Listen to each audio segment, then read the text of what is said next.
கரெக்டா எலெக்ஷன் வருது. 3 மாசத்துக்கு முன்னாடி பொங்கல் வருது. 5 வருஷமா பொங்கல் கொண்டாடவே இல்லையா நம்ம தமிழ்நாட்டுல? 5 வருஷமா நம்ம பொங்கல் கொண்டாடிட்டு தானே இருக்கோம்.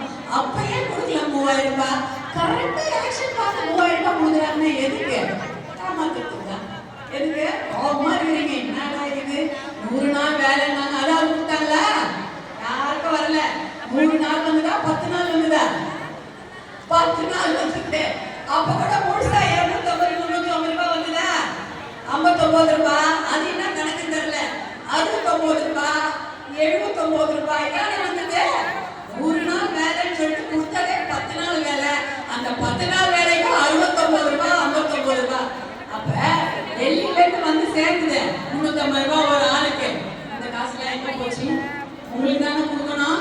கொடுக்கணுமா இல்ல? வேலை செஞ்ச உங்களுக்கு கொடுக்காம அந்த காசெல்லாம் என்ன பண்ணாங்க? என்னவா பண்ணாங்கன்னு தெரியல. நமக்கு ஸ்கூல்